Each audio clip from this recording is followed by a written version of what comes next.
You're listening to such a short amount of time to do it in. a Mamma Mia podcast. This podcast retells personal assisted fertility journeys. The information provided should not substitute medical advice. Talk to your doctor to decide what options are right for you.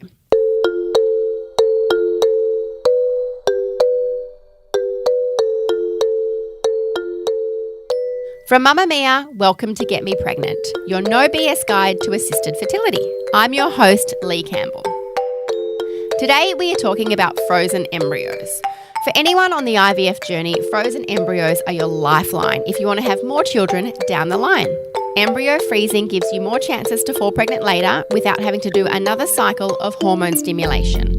But what happens when, for whatever reason, maybe you've gone through a divorce or you've completed your family and now you no longer need those embryos? What do you do? Or better yet, what can you do with them? Our guest today, Amy, went through this and she admittedly didn't really know how to deal with it. So she paid the storage fees for years before making a decision. Amy will be joining me today to share her story about how freezing embryos was the best option for her growing family. On average, it takes 2 to 3 rounds for a successful IVF pregnancy. Amy's journey took a little longer, and through it all, she remained incredibly resilient. I'm still so in awe of her. And just a heads up that we do mention miscarriage in this episode, so if you need to, please skip forward to our fact or fiction section, the embryo edition. We're going to cover, are fresh embryos better than frozen? If you no longer want to use your embryos, can they be donated to science? Dr. Manuela Toledo will join us to unpack your burning questions at the end of the show. But for now, let's hear from Amy. Okay, Amy, let's start by, can you tell us a little bit about when did you start thinking about your fertility? So it didn't really come into my sort of normal everyday thinking until I got married. Before then, we had been together for a couple of years and we both wanted children. So it was something that was obviously on the agenda down the track, but I didn't really think about whether I would struggle or not struggle. And so once we then got married, then I started to really think about it and think, okay, will this be easy? Won't it be easy? At that stage, I was 26 years old, so still pretty young to be thinking about whether I would have any challenges. It wasn't ever anything that I was concerned about or thought about regularly until I thought about it regularly. So then you've decided, okay, we're ready to be parents, started trying for children. What happened then? Yeah, so we got married and then we decided that if it happened, it happened. We didn't really have a set plan as to, when we wanted to have our first child or, second child or third child. It was just a matter of let's see how we go. And then I realised that I was really impatient. So after trying for about 6 months, nothing was really happening. I didn't have a regular cycle. So that's when I suppose it became a bit more obvious to myself that it probably wasn't going to be easy. But I figured I had a lot of time on my side. I was still young, so I didn't think that I had to rush into going down the route of any sort of assisted reproductive services. So it was just a matter of going, okay, let's see how we go. We tried for about 6 months and then nothing was happening. I wasn't thinking I should start checking my body temperature or doing anything dramatic like that. So we just decided to go to the doctor and see what the doctor said about things, and obviously went down the normal path of going to the GP to get the referral to the fertility specialist. I remember the GP saying, well, do you have a particular specialist you want me to be referred to? And I said, I haven't even thought about that. Like, don't you tell me who I should go to? So Yeah. I said, well, just anyone that you would recommend. So I got the referral from the GP and then off we went to the fertility specialist. And it was quite an interesting process, I suppose, because I was stepping into a world that I had no idea about. I was the first one of my friends to even consider having a child. So I didn't have anyone to talk to about what it was potentially going to be like or what their process was like. So I went into this world that I knew no one in. But it was an interesting feeling that everyone in that world, it was so common and such an everyday occurrence to them. So I almost quite immediately felt really comfortable because this wasn't such an unknown or a scary process. It was super, super common. And until I stepped into that world, did I actually realise that. Okay, so at this stage, assisted fertility is obviously on the cards. So what was next steps? Yeah, so we met with the fertility specialist and they just did some blood tests and had to chat about timing, like how long had we been trying for and all those really personal questions. They said, look, we can do a couple of rounds of IUI and then we'll see how we go. So it was about understanding exactly what that meant and what that entailed. And then we just went straight into it. Like there wasn't really that much time between having that initial conversation and going straight into that first cycle. So at that point, I really didn't know what to expect. They had explained to me, obviously, what the process was, but I didn't know how my body would react or how I would feel about it. Yeah, so we started off straight away, basically.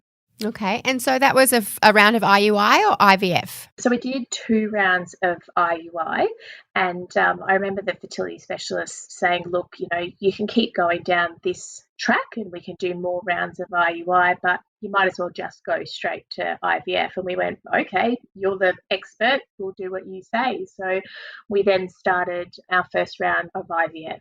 And talk me through that. Was it fruitful? Did you have a child from that round? And No. So we did our first round of IVF and our first eldest child didn't come until our 10th round. Oh, wow. So, yeah, from the beginning when we did the first round, it was a long, painful process. Goodness me. Did you ever feel like giving up throughout those 10 rounds? No, not at all. And it was quite interesting in that it just became something that I did. So, people go grocery shopping once a week. I went to the fertility specialist once a week.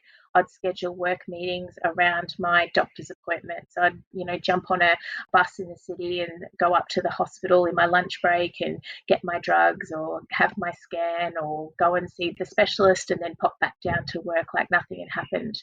So it was just a process that I just plodded through and it just became part of my regular normal day-to-day life. Wow. Okay, talk to me about round 10. Good old round 10. Good old round 10. So leading up to round 10, we had a few little exciting steps along the way where I had fallen pregnant, but it was chemical pregnancy. So technically I was pregnant, but the doctors had said, it's not going to be viable. It's not going to go through. Round 9, where I actually fell pregnant with twin girls and miscarried both girls at 10 weeks. Oh, I'm so sorry.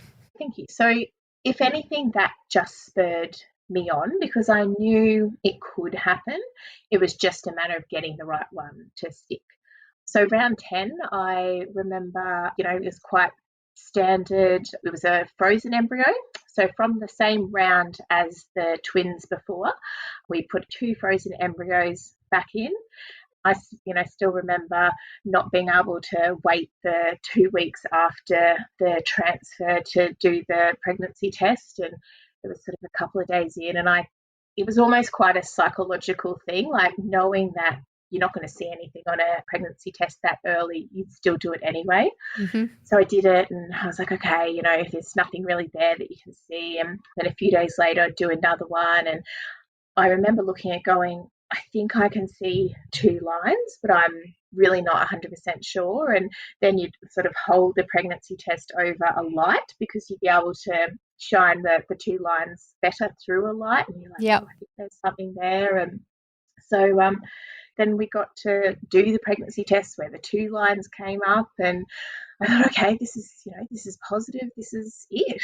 And we went to the fertility specialist who confirmed that I was pregnant and the results looked really good. And I never let myself think that it was going to turn out the same as the chemical pregnancies or the miscarriage the cycle before. Like I suppose I just stayed positive because it's what I wanted, it's what we wanted. And it was a matter of going, we'll get there eventually. And this could be the eventually. Wow. And you have a son? Yes, yeah. So he turns 8 in September. Oh, that is such a beautiful story. Yeah, it was amazing. So, I look at him now and I tell him the story of the fact he's an IVF baby and he doesn't really get it. He sort of looks at me and goes, why was there a doctor in the room and what did the doctor actually do? So, but, it's really special to think that through all of those rounds, he was the one. he was the one Yeah. at the end of that. And you obviously didn't stop at him. What happened after that? Yeah, so once he turned 1, my husband at the time and I said we'd, like to go again, as you tend to do. And I remember going to the fertility specialist and say, let's give it a go. And he said, you can try naturally if you'd like. But we did have some more frozen embryos. So we had used 2 in the pregnancy that I had lost the twin girls, and then we had used 2 when I had Ben. So we still had a number of frozen embryos left. So we thought, all right, let's give it a go. So we used one of those frozen embryos, and that cycle didn't turn into a pregnancy, just like the 9 cycles before Ben. So I backed it up straight away, and the next month did another cycle. And I actually fell pregnant with twins. Oh, So, wow. yeah, we used 2 more embryos and did a transfer. And I remember when I got the positive pregnancy result from that cycle, I went into the doctors and I said, could it be twins? Because we put 2 in. And he said, oh, no, the levels aren't that high. I think it'll just be 1. And we're like, okay, that's great, beautiful. We're so excited. And I went for a scan about a week later or so, and he said, it's very early, so just prepare yourself if we don't see anything. I said, no, that's fine. I just want to see if there's anything to be seen at this stage. And so I'm having the scan, and I sort of quite flippantly said to him, oh, there's only 1 in there, isn't there? And he just moves the probe and he goes, oh, no, there's the other. And I was sort of shocked, like I had prepared myself with the joy of having another one and sort of not really anticipating that there would be 2, and there was. So I then had a boy and girl twin. It was almost 2 years to the day from having my first. Wow, beautiful. So you've got 3 IVF babies. Yes, 3 IVF little miracles. Any frozen embryos left in the freezer? No. So when the twins turned 1, just a little bit after they turned 1, my husband and I actually separated. So at that time, we still had 4 frozen embryos. And for a couple of years, I paid the storage fee on them because I just couldn't bring myself to go through with making a decision as to what to do with them, even though we had decided we weren't obviously going to have any more children and there was not going to be a baby made from those embryos. I just couldn't go through with filling out that form to say, yes, destroy them. I paid the storage for a couple of years, and then when it came to the 3rd year of paying it, I thought, okay, I need to sort of adult up here and make a tough decision, because otherwise I would just continue paying it forever. And I thought I can better spend that money on the beautiful children that I've got. I made the tough decision, but probably the right decision to destroy, which I wish they would use a better word than that. Yeah, it's not the best term, is it? No, it's quite a cold term really, to destroy those embryos. You are so positive and resilient, and I feel so inspired listening to you. Women or couples going through what you were going through, particularly after, round 5 and round 6, and you're starting to feel disheartened, what would be your advice to those people? I would say just keep hopeful that if it happens, it happens. And, in some cases, I'm sure that it might not happen, but try and stay hopeful and focus on what that baby may be, and lean on your partner or lean on your friends or lean on your family for the support, because you're not alone and there's so many people that go through this. And I think you do have your eyes opened up to that when you're involved in it and when you're in it. And when I would tell friends about, or colleagues, or just, random people that you meet, if you tell them that you're going through that process, a lot of the time they go, oh, my sister did, or my neighbour, or my best friend. So you're not alone, and just try and stay focused on what that end result may be for you. Beautiful advice. Thank you so much, Amy, for joining us and sharing your story. Thank you.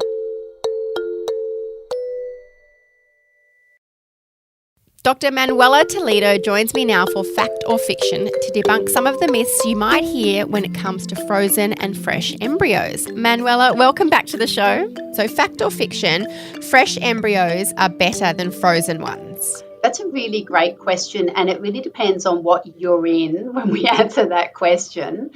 In the dim past, I'm talking more than 5 years ago, maybe that was true. But the reality is that most big IVF units have a really good freezing program. And if you have a good freezing program, then there's virtually no difference between a fresh and a frozen embryo. The difference is that when you're transferring a fresh embryo, you're transferring it into a uterus that has just undergone IVF stimulation. So if that uterus is a little bit overstimulated or the stimulation wasn't quite optimal, then the implantation rate can sometimes actually be suppressed rather than enhanced. So overall, it equates to fresh and frozen in a lot of good, high-quality labs is very equal, and it really should be on a case-by-case basis. What is best for this patient in this cycle at this point in time? And so it depends a bit on the patient, depends on the embryo quality, and it really depends on the input from the lab and the clinician as to what they think the best path is. But we should not be worried about freezing embryos because the outcomes are excellent. Fact or fiction, it's more common to use a frozen embryo than it is a fresh embryo.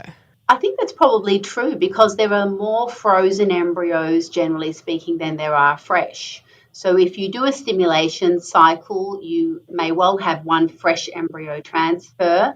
And then if you're pregnant, and on average, emphasize it's average, the pregnancy rate will be around 1 in 3. So if you're pregnant, great. But if you're not pregnant, it is likely you might have 1, 2, or even 3 embryos left over from that cycle frozen. And then you'll come back and use those. And each of those would also have that 1 in 3 chance of pregnancy. So if you calculate it, probably there are more frozen transfers than fresh. That definitely makes sense. Fact or fiction, the success of IVF can be determined from an initial assessment of your ovarian reserve. It helps. It's one piece in the puzzle is what I say to my patients. You never want to rely on a number on a piece of paper from a single blood test as to what your success is likely to be like. We really use ovarian reserve testing to help us decide what kind of treatment would be best. Do we have to do IVF now? Can we do something else in the lead up to IVF or instead of IVF? And a lot of women I see want to know, do I have a bit of time up my sleeve? Do I really need to do something right here, right now? Or can I come back and touch base with you in 6 to 12 months and talk about my options then? So we use it as a bit of a guide as opposed to IVF will work or not work. Fact or fiction, you can freeze embryos for fertility preservation. That's right. So fertility preservation is a very big part of our program as well. And the main reason we started fertility preservation treatment was for women undergoing cancer treatment, especially chemotherapy or pelvic radiation therapy, where we knew the eggs would be either destroyed or not as viable for pregnancy in the future. And so that is one of the not uncommon reasons for doing fertility treatment with egg and embryo and sperm freezing. Are you more likely to have twins from IVF? So having twins really depends on how many embryos are transferred back into the woman's uterus. And in Australia, we have a fairly strict single embryo transfer policy. So that means we will put 1 fertilised egg back per cycle. Now, if you do that, the chance of twinning is not much higher than in the general population. And the chance of getting twins naturally is about 1 in 100. So it's quite high, but not all twins conceived are actually born because not all twin pregnancies go the whole way through and some of them unfortunately do miscarry. And one of the reasons we're quite keen to not encourage twin pregnancies is because the miscarriage rate is higher. So we have a policy of single embryo transfer, meaning we'll put 1 embryo back at a time, especially in patients under the age of 40. In women over 40, where maybe egg quality is not as good anymore, there is a little bit more room for discussion about the option of having 2 embryos back. But we are really proud of our low twinning rate in Australia, and it's around 3 to 4% compared to 10-fold in the US, for instance, because they do routinely put back 2 or 3 embryos at a time. No matter how careful we are putting 1 embryo back at a time, sometimes they split. And that happens about 1 in 200 embryos, and that then results in an identical twin pregnancy. That can happen in nature as well, 1 in 250 pregnancies. So these things do happen. And the other possibility, which is really rare, is one embryo actually splitting into 3 and giving you a triplet pregnancy. And the chance of that happening is 1 in 60,000. So incredibly rare, but it does happen. But we do try to really emphasise the safety and the preference to put one embryo back at a time. Lucky last question. Fact or fiction, you can donate frozen embryos for science? So if you don't want to use your leftover frozen embryos, presumably you've had a successful pregnancy or 2, you've completed your family, you don't want to upgrade to a bigger car and have more children, and so you might then decide what you want to do with your frozen embryos. We always hope and wish that couples will then maybe decide to donate them to someone else who hasn't been as fortunate, maybe a couple that have done IVF and unfortunately weren't successful and are now looking at having a frozen embryo pregnancy. If you don't feel comfortable about that, the other option is to donate them to research. And the type of research that's allowed is very tightly regulated in Australia. So a lot of the research really benefits all other IVF patients, and it's used within a lab setting to make sure that all our culture mediums are working, all our lab processes are in order. And so that is another really useful, nice thing to do, to donate your embryos to us for research so that we can make sure we're providing the best care for everyone who's having to go through IVF.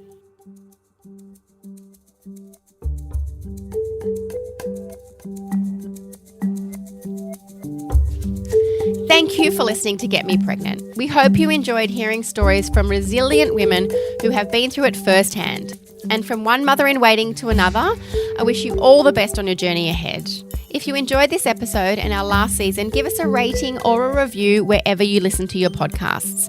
And if after today's episode you want to get in touch with us and share your assisted fertility story, please do so by emailing podcast@mamamia.com.au. This episode was produced by Michaela Floriano, and the executive producer of Get Me Pregnant is Madeline Joannou. We hope you love these episodes as much as we did. You can follow my journey and the incredible journey of all the women around Australia on mamamia.com.au. Thank you so much and good luck.